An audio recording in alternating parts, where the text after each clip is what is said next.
야훼께서 말씀하시되 너희의 무수한 재물이 내게 무엇이 유익하냐? 나는 순양의 번제와 살찐 짐승의 기름에 배불렀고 나는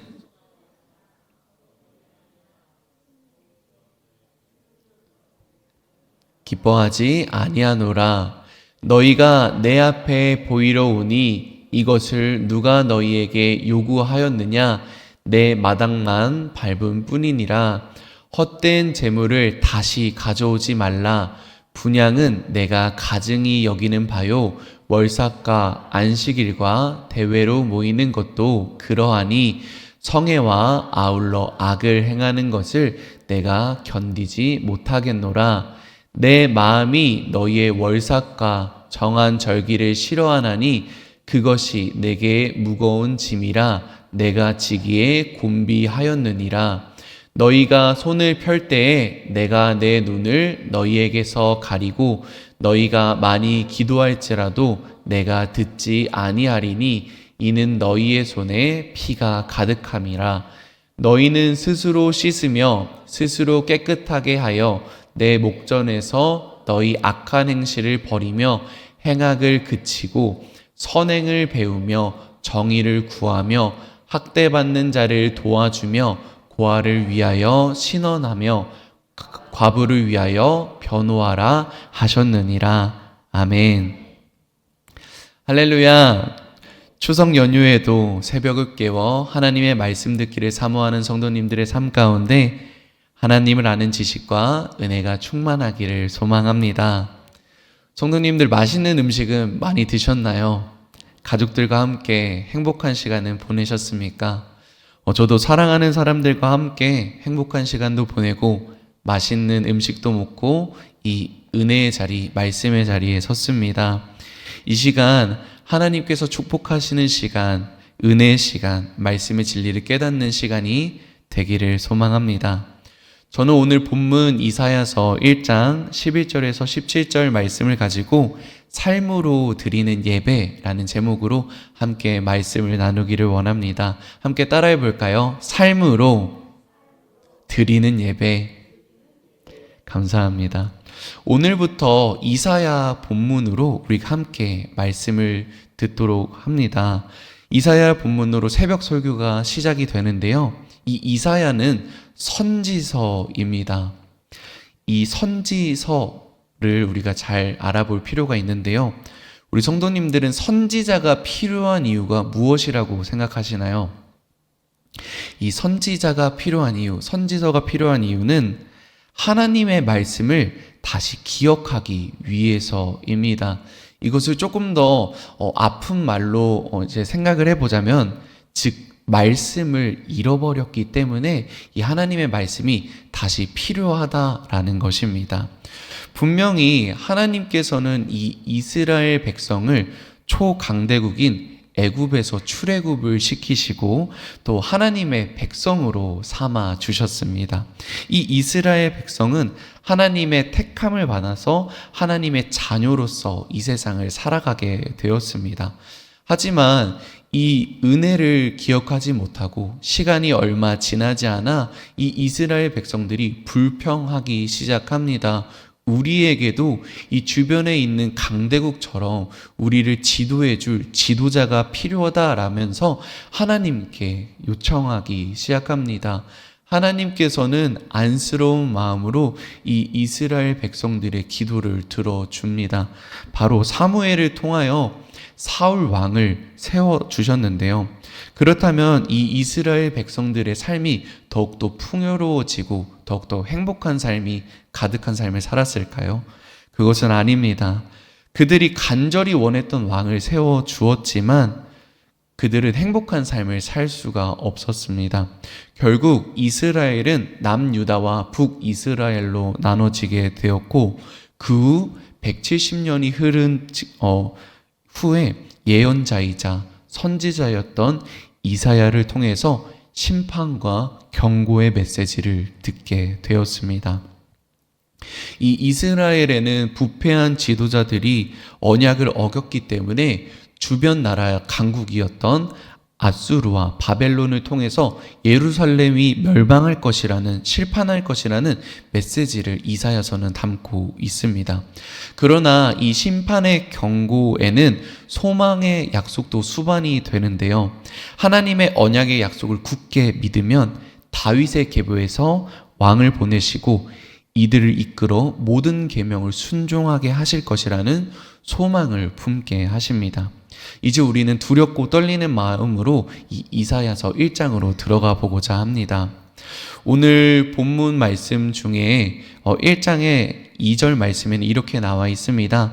하늘이여 들으라, 땅이여 귀를 기울이라. 야훼께서 말씀하시기를 내가 자식을 양육하였거늘 그들이 나를 거역하였도다 라고 이사야가 선포를 합니다. 하나님께서는 이스라엘 백성을 선택하셨습니다. 그리고 이 이스라엘 백성을 자녀 삼아 주셨습니다. 하지만 이 이스라엘 백성은 하나님을 떠나 악을 행하기 시작합니다. 우상 숭배를 하였고요. 하나님을 멀리 떠나 살아가고 있었습니다.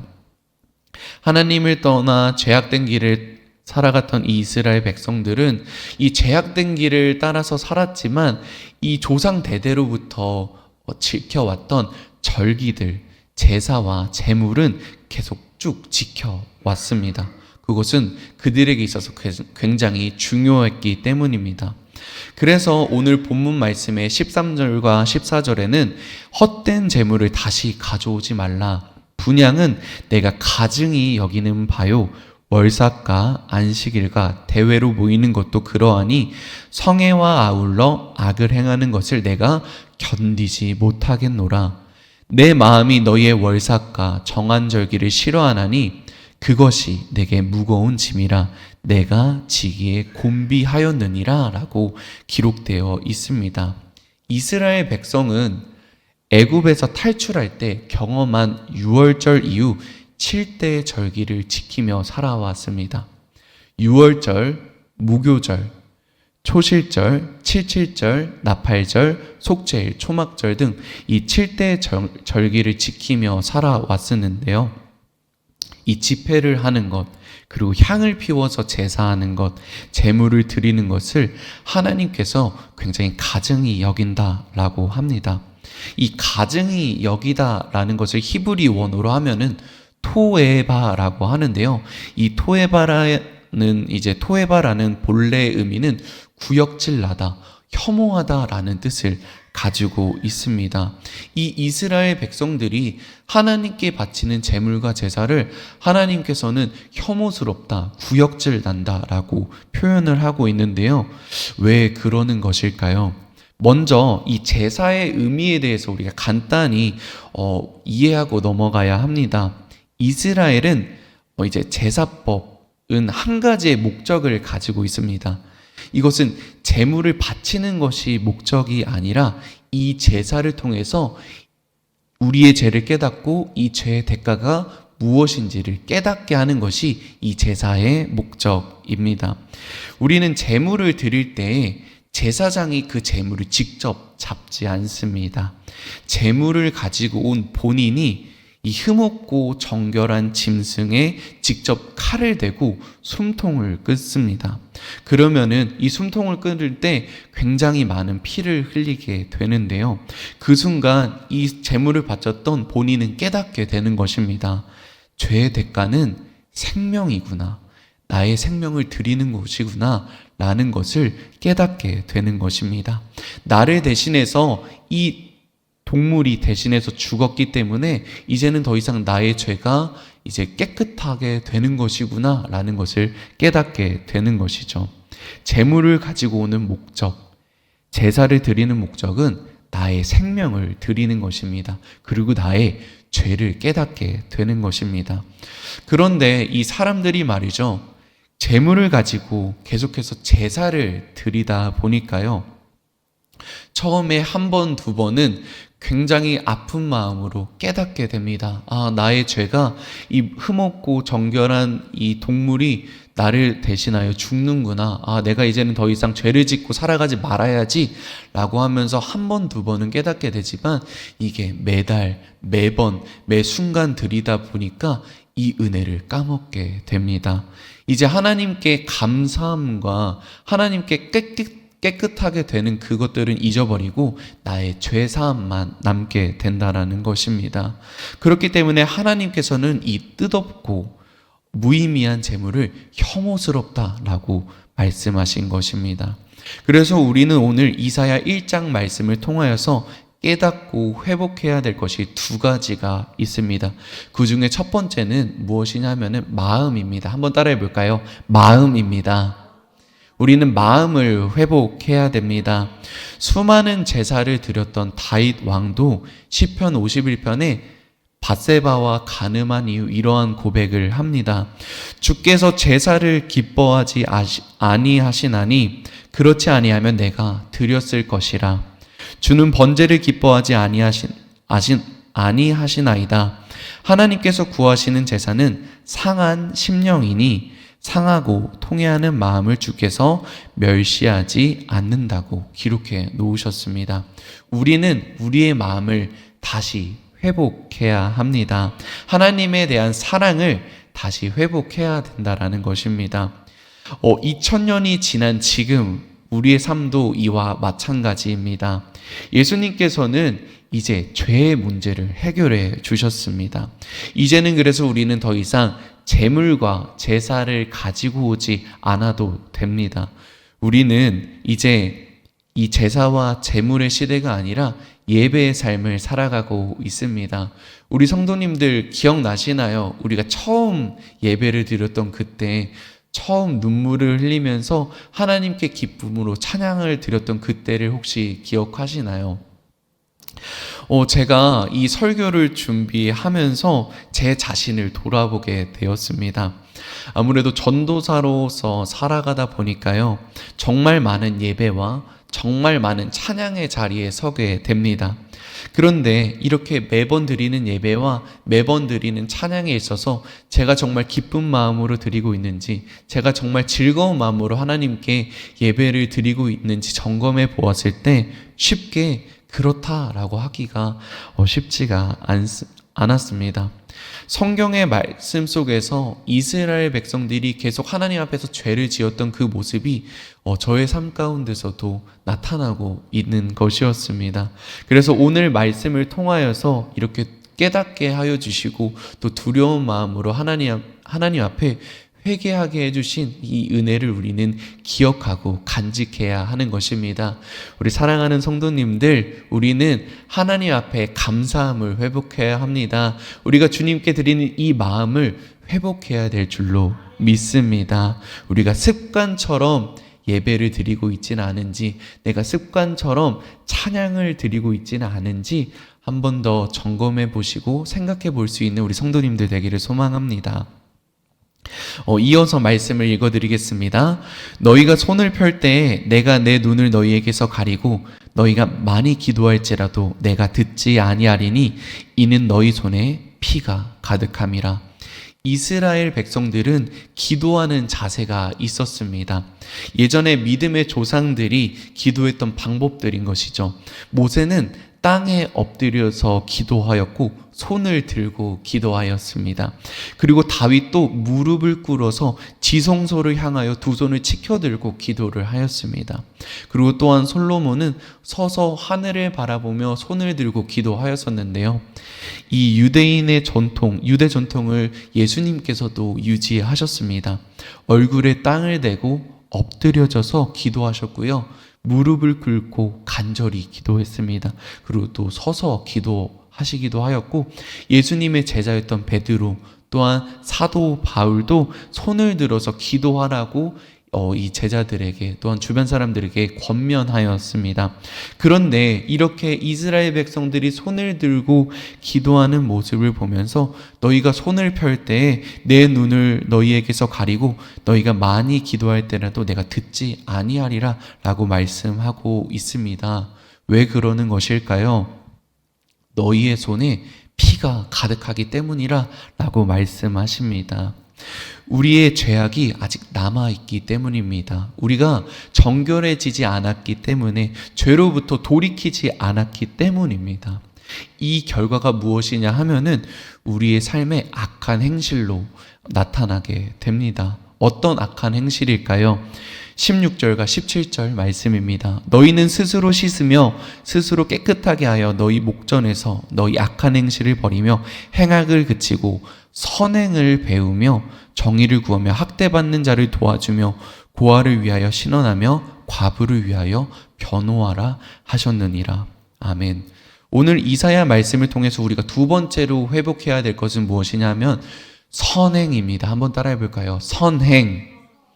감사합니다. 2024년 1월 3일 기준으로 종교별 인구 비율은 기독교인이 17%, 불교인은 12%, 카톨릭은 8%, 기타 종교는 0.3%, 무종교인은 63%라고 합니다. 굳이 산술로 따지면요, 800만 명 정도의 기독교인이 살아가고 있는 것입니다. 이 많은 기독교인들이 살아가고 있는 이 대한민국에서 기독교인을 바라보는 그들의 눈빛은 어떻습니까? 굉장히 혐오하고 있고 이 기독교인을 배척하고 있는 모습을 볼 수가 있습니다. 우리의 모습이 정말 예수님을 따라가고 있지 않았기 때문에, 선행을 하고 있지 않았기 때문에 이러한 결과가 발생되지 않았을까라는 생각이 들었습니다. 인도의 정신적인 지도자였던 간디가 이런 말을 했다고 합니다. 나는 예수를 사랑합니다. 그런데 기독교인은 싫어합니다. 왜냐하면은 그들은 예수를 닮지 않았기 때문입니다. 정말 안타까운 말입니다. 많은 사람들이 이 기독교인을 혐오하고 싫어하는 이유를 예수님을 따라서 살지 않기 때문이라고 이야기합니다. 사랑의 상징인 예수님을 따라가지 않는 우리의 모습을 보면서 주변 사람들이 그렇게 이야기하는 것입니다. 제가 회사를 다니면서 한 팀장님을 만나게 되었는데요. 되게 무섭고 카리스마 있었던 팀장님이었습니다. 제가 화장실을 가다가 팀장님을 딱 마주치게 되었는데 이 팀장님이 저를 보면서 이렇게 이야기를 하는 것입니다. 건호님은 교회 다니죠? 라고 이렇게 이야기를 하더라고요. 그래서 제가 어떻게 아셨어요? 이렇게 물어보니까 왠지 교회 다닐 것 같다 라고 이렇게 얘기를 하시더라고요. 그래서 제가 그 팀장님께 이렇게 물어봤습니다. 그러면 팀장님도 교회 다니시냐고 물어보니까 팀장님이 저는 회사 다니면서 주말에 출근도 하고 바빠가지고 요즘에는 잘 나가고 있지 않습니다 라고 이야기하더라고요. 근데 이렇게 이야기를 했습니다. 저는 근데 이게 정말 중요하다라고 생각해요. 교회를 나가는 것도 정말 중요하지만 삶으로 드리는 것이 정말 예배이지 않을까라고 생각합니다 라고 그 팀장님이 그렇게 이야기하는 것이었습니다. 제가 그 말씀을 딱 들었을 때 굉장히 많이 마음에 울리더라고요. 삶으로 드리는 예배, 이게 그리스도인에게 정말 필요하지 않을까라는 생각이 들었습니다. 제가 초등부 아이들과 자주 하는 찬양이 있습니다. 오늘 마지막으로 불렀던 이 예배자라는 찬양인데요. 이 찬양의 마지막 가사를 함께 제가 읽어드리고 오늘의 예배를 마치고자 합니다. 나는 하나님을 예배하는 예배자입니다. 내가 서 있는 곳 어디서나 하나님을 예배합니다. 내 영혼 거룩한 은혜를 향하여, 내 마음 완전한 하나님을 향하여 이곳에서 바로 이 시간 하나님을 예배합니다.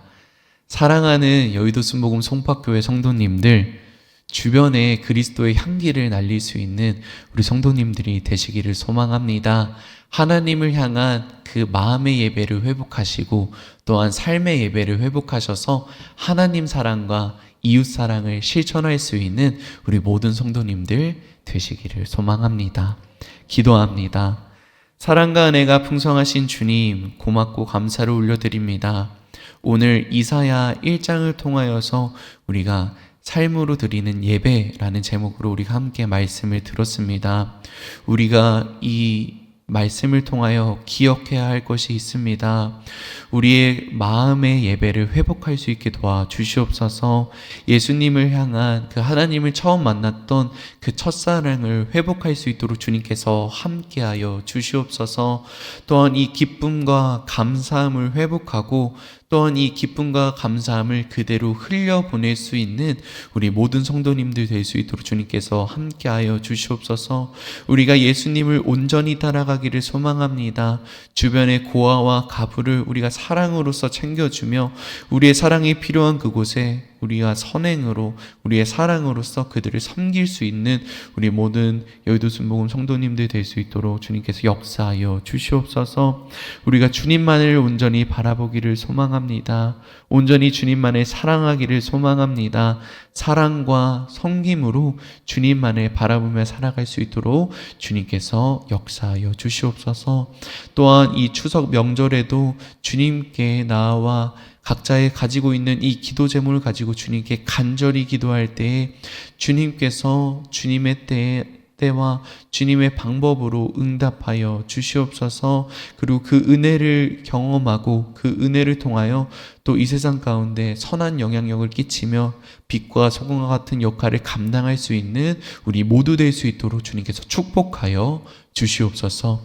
이 모든 말씀 우리를 사랑하시는 예수님의 이름으로 기도드립니다. 아멘.